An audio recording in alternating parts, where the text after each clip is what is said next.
If you're also a music producer and you've been listening to Travis Scott, Kendrick Lamar, Drake, Toliver, and any other big names, you probably already heard about Dez Wright. The young producer already won a Grammy and went over 20-time platinum, dropping hits back to back to back. What makes him so special is probably the way he is using a vintage synthesizer, vintage hardware, some live instruments. Every single of his melodies are straight vibes out of this world, and that's probably what makes him my favorite producer. By the way, he just dropped a huge pack on Splice like few days ago. It contains a lot of melodies, basses, synthesizer sounds, one-shot texture and all of that. Make sure you go ahead and download it, it goes super crazy. Of course, he is a big inspiration of mine, and today we're gonna try to recreate some Dez Wright vibes right up in FL Studio. In order to do that, I'm gonna have to pull up some real live instrument and live hardware. Just like I said, Dez Wright uses a lot of vintage hardware in his studio. I believe that's one of the reasons why his melody mixes stand out so much, are super different and so good. So go ahead and open up a new FL Studio project. Get ready to make crazy ass vibes. Let's get it.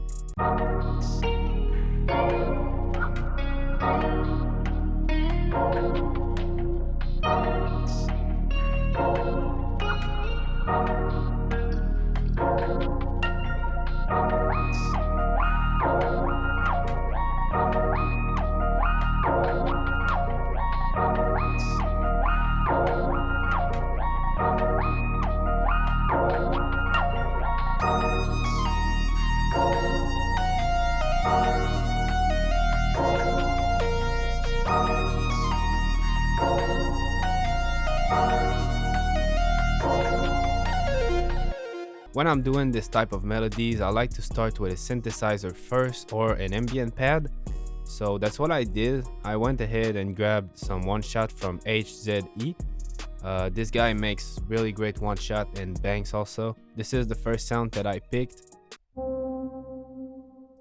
What I like to do personally is to take two sounds and layer them, so basically do the same midis, draw the same chords, and stack them one over the other.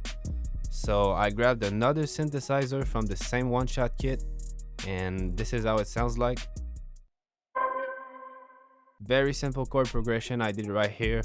I was basically going for a sad vibe, so I basically just did this chord, copied and pasted and dropped it 5 semitones lower. Both sounds stacked together should sound something like this.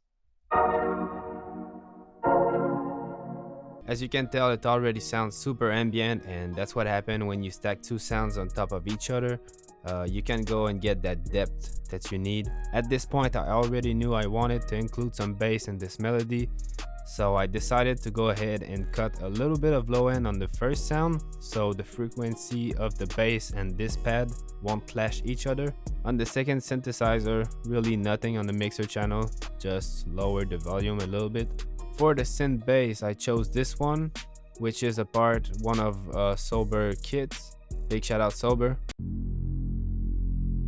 Really basic bass you can find on Omnisphere, I'm pretty sure. Only thing I did is I went ahead in this envelope section. I lowered down every single knob except the old one. It basically gives you more control of your sound, so you just really can draw anything you want over here in the MIDI part. If you want, you can also play a little bit with the attack. It's probably a little bit less harsh, so you go from something like this to something like this. I just didn't, but in this case you can do it if you want. For the MIDI, I also decided to keep it super simple, so I just followed the root notes.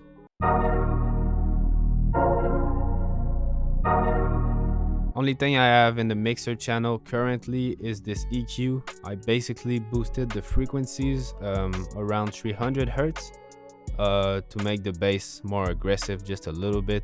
That's basically it for the main part of this melody. Now we're gonna go ahead and play with some guitars and some lead, some more synthesizer and stuff. What I did next was to grab this baby over here.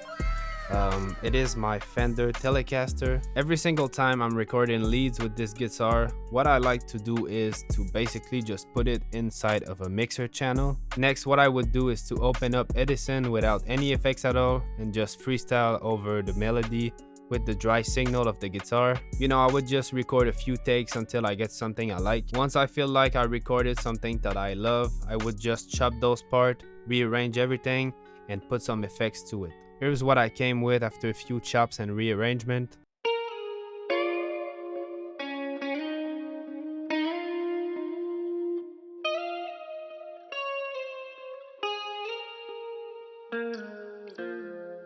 As you can tell, there's a couple effects to it. The first one being some classic EQ to get rid of some low ends. Valhalla vintage verb. This is one of my favorite reverb still. Just lower down the mix to about 21%. Lower down the decay as well, just a little bit. Last effect we have in the mixer channel for the guitar is a fruity delay 2. I know there's a bunch of plugins out here that are much better than this one, but it just does the trick every time. Since I wanted a very ambient guitar, I boosted the stereo separation just a little bit to about 40%. This allows you to get a much larger and wider sound. To make it sound a little bit more interesting, I decided to add some texture and some accent to it. I added this texture from my one-shot kit. It's called Homecoming texture. It sounds like this. Make it sound a little bit vintage. I just love this texture. I also got this percussion loop from Only One, which gives a little bounce.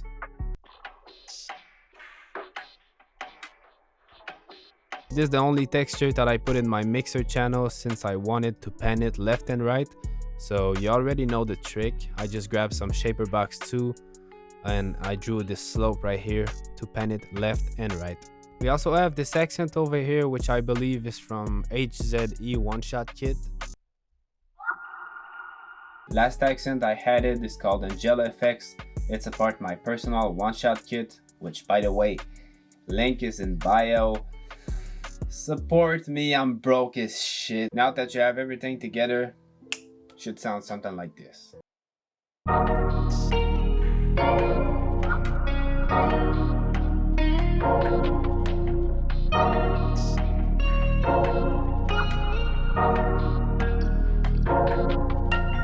What I just played right here would be the main body of the melody, and now we're about to create 2 more patterns.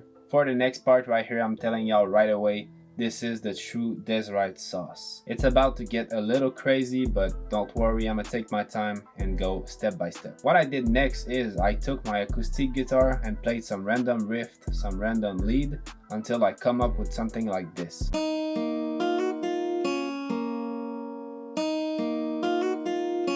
Put it in the mixer channel. I lowered the sound a little bit, put some basic EQ to get rid of some low ends and some middle frequencies, a little bit of high frequencies as well. I also included CLA Unplugged plugin. This one is a wave plugin and it gives you some interesting reverb, delays and everything that makes your acoustic guitar sounds great. Once I had everything together, I pulled out the big boy microcosm pedal. So this is my microcosm pedal. I know for a fact Dez Wright has one in his studio. If I had to describe it to you, I would pretty much say it's like Portal inside of a metal box. How this pedal works basically is first you would select a preset that you like, and you can navigate through it with this little knob right here. Every single of those knobs over here is going to affect your sound in a similar way than Portal would do. If you do not own one of these at home, you can just pull up Portal. It is not the same of course, but it's pretty similar. After I ran the guitar through microcosm pedal, I had something like this.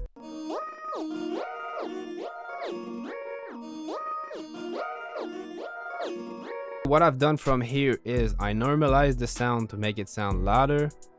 I changed the pitch to 1 octave higher, and I also put it in a mixer channel in order to have those 2 effects on it. I put this big EQ right here just to get the middle frequencies going. I didn't want any low ends or high ends as well, and I drowned this sound in reverb to make it sound like an ambient lead with, once again, Valhalla vintage verb. After all those effects, you should obtain something like this.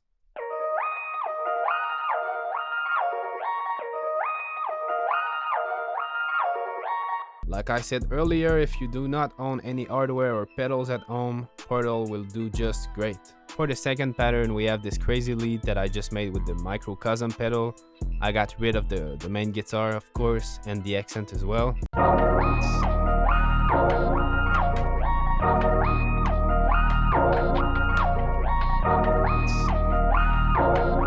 For the last pattern, last but not least, I got this crazy Dez Wright sauce that I need to show y'all. If you do not own any synthesizer at home, this plugin will save your life.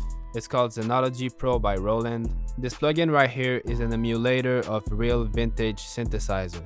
As you can see over here, it emulates the sound of a Z-Core, Jupiter 8, GX8P, a Juno 106, which is pretty damn cool, and those other two synthesizers as well. Now listen to me carefully. This plugin is the sauce. You got tons of synthesizer presets. You can play with everything, the cutoff, the resonance, the attack. You can even draw your own sine wave. I personally had a real Juno 6 at home a couple weeks ago, and I tried this plugin. It sounds the same. The preset that I chose to add is called Solid 35. It's basically Mike Dean type of lead. I just decided to freestyle some stuff with this lead in order to get a Mike Dean type of sound. So I did two different patterns. There is one to introduce the lead and one to do the outro of the melody.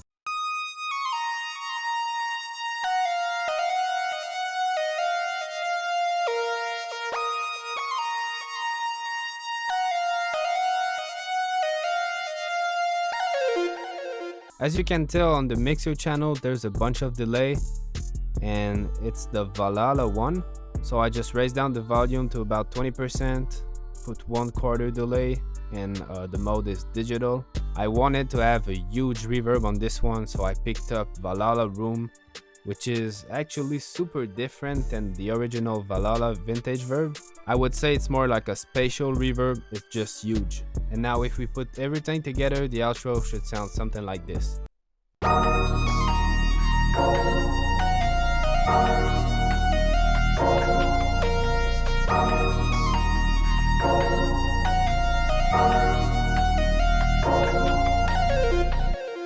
If I got a delayed lead as an outro, I just like to stretch the pattern a little bit so we can hear the delayed lead at the very end, just like so. Yep, you're pretty much done. If you're trying to download this melody, I will put the link for free in the description. Feel free to download it. If you're also looking for more crazy vibes like this, you can head on moonechoes.com. It is my personal website for all my melodies and my kit, and I promise you, whatever the vibes you're looking for, it's on there. Thank you so much for watching. Don't hesitate to comment some video ideas for the next time. I'm gonna catch y'all later this week. Until then, you have a good one. You be safe. Peace.